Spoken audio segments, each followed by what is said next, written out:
Orlando Pirates' loss to Magesi came down to three things. The first one is the fact that they've had this tendency of not starting games very well. An example, against Chippa United, they conceded on the 22nd minute. They had to come back on the 45th minute in added time, and then they scored later on in that game to win. Against Polokwane City, they won the game 3-0, but they did not score a goal until the 54th minute. And also, against Richards Bay, they scored their winning goal on the 81st minute when Ukabelo Dlamini scored a free kick. In the final of the MTN 8, they also conceded a goal on the 12th minute. And also, if you look at Orlando Pirates' games that they've played, the ones that I've mentioned, on top of them not being so great beginning of the game, if you check the momentum map, you see that Orlando Pirates does not start the game with high pressure, trying to score as quickly as possible. And I did mention that this thing might come back to bite them if they are playing against a team that is more clinical. And Magesi did just that. Which brings us to point number 2. And I think this is the most important one because this is where all the 3 goals came from. And this is what we call rest defense. What is rest defense? Well, it's in the name, rest defense. So Orlando Pirates, when they're attacking, or any other team when they're attacking, they set themselves up in a way that when we lose the ball, we're able to recover the ball as quickly as possible. But if you look at all the Pirates goals that they conceded, you will see that they were not really that organized when it comes to this aspect of their game.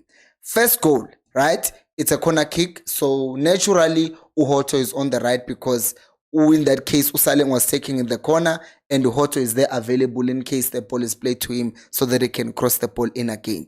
The problem is when Magesi wins the ball, they play the ball to the right side, which means Hoto must stay there and try to, mark and prevent the striker from going to score. When that happens, no one is covering Hoto's left back position. And when that happens, you have now a center back of Orlando Pirates who is now caught in 6s and 7s because he's like, hey, I need to cover the space that Hoto left. But at the same time, I'm a center back, so I should be central. So he sees that there's a person who's coming from the left side. He tries to mark him. And then there are 2 players from Magesi who are running towards the box. Now he tries to cover them. He leaves the other guy. Still, the position of Hoto is still not covered. And then Magesi scores their first goal, 1-0. It does not end there because then Magesi go on to their second goal. And in their second goal, Pirates are again attacking. And in their attacking, Magesi wins the ball back and they are now starting their own counter on the same side, on the right side of Orlando Pirates. The thing is, this time around, Hoto is there on his left side. The problem is, centrally, people are not back in time. And even when Kabelo Dlamini does come back, you can see initially he's looking at the person that is supposed to be marking. And then for some reason, he just switches off.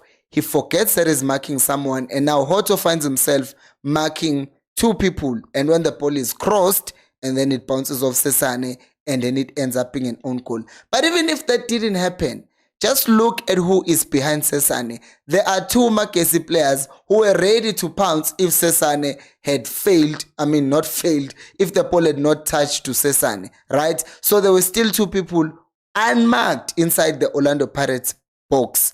This is 2 out of 2. Well, you would think that Pirates would have learned their lessons by then, but they didn't. Here comes the third goal. Pirates are attacking again. They lose the ball. Richard Magesi starts a counter. And I also just have to give a shout out to Magesi and how come they were when they got the ball back and they tried to wait and the hold up playable was so good in such a way that we have the ball now, we're countering, but let's wait for support. Also, what are you waiting for? Why have you not subscribed? Subscribe and help me reach 10,000 subscribers by the end of this year. Shout out to you. Now, let's look at that goal of Magesi, the third one. So once again, they have the same situation. They win the ball back, and it's individual brilliance to just go between 2 people who are marking you and play the ball to the right. Once again, in that situation, Magesi ends up cutting the ball back. Remember that the other goal, it was a cut back, but then it bounced off Sesane, and then it ended up being a goal. This time around, there's someone just arriving late into the box. No one is tracking him from Orlando Pirates midfield position. We're going to talk about that thing in the next point. And then Abosesane, they end up panicking, and then it ends up being a penalty, and they convert that penalty 3-0. Now, this is a big problem because Pirates are going to have time 3-0 down. And yes, they almost came back. But the third problem is the profile of players that Pirates played. And I'm not saying, oh, Rasebocha sucks.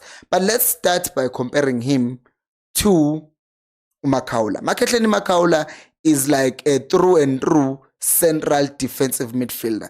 You can see from his heat map that he is the one who's usually just sitting deeper, either covering Hot on the left or just being around there centrally and covering those areas. Which means, for example, in the second goal, he's the one who could have tracked that man and made sure that Uhoto does not face two people, right? Also, in the first goal, he could have been the one who was closing the gap behind, making sure that the defender Usesane there or Sbisi is not having to deal with three players as a one person, right?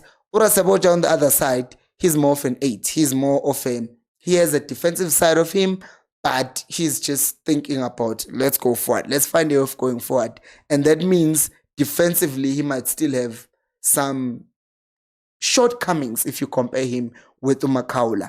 But it did not just end there, because even with Umakaula, I think that the Pirates still have a slight problem, because now he's very good defensively, jealous down.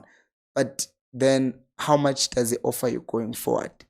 Right? Because earlier on I talked about how Pirates comes into games later on. And later on is usually when Makaula is taken off and they just left with Umbata playing alongside Udlamini, which means there's more creativity now and they score goals. But the thing is, with more creativity, then you are vulnerable defensively sometimes. And that's exactly what was happening in that game yesterday. And now Magesi was sitting deep trying to defend what they had, so there was no threat by them. So that's why Pirates were not finding themselves under pressure. But the other players that I want to compare is Karim Kimvuidi and Utito Maswanganyi. Yes, Karim Kimvuidi has played much fewer games than Utito Maswanganyi. But if you look at his heat map again, you see that, hey, actually he seems like he plays a bit deeper than Maswanganyi. He's trying to collect the ball and do all of those things deeper.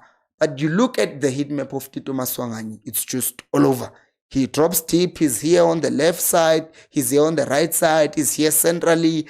And what that does, as much as he might not be scoring or assisting every other game, he is creating space, because this constant movement, being on the ball and them knowing what he can do with the ball, they go to him and they try to mark him, and that creates space for Abomfukeng, for Abosaleng, and they end up scoring goals. And then people are like, Tito sucks. But no, not really. It's just that his numbers are not showing because people expect, if you are a 10, we are supposed to be seeing goals and assists from you, but Tito still generates space for his teammates. The other thing, or other people I want to compare, is Udlamini and now Maswanganyi. You see that Udlamini plays much deeper in his heat map, but if you look at Tito, again, he's just all over, which again means with the absence of Tito earlier on in the game, Magesi are not having to be all over and track everyone. But what did you think of the game? Do let me know down on the comment section below, and do not forget to like the video and subscribe.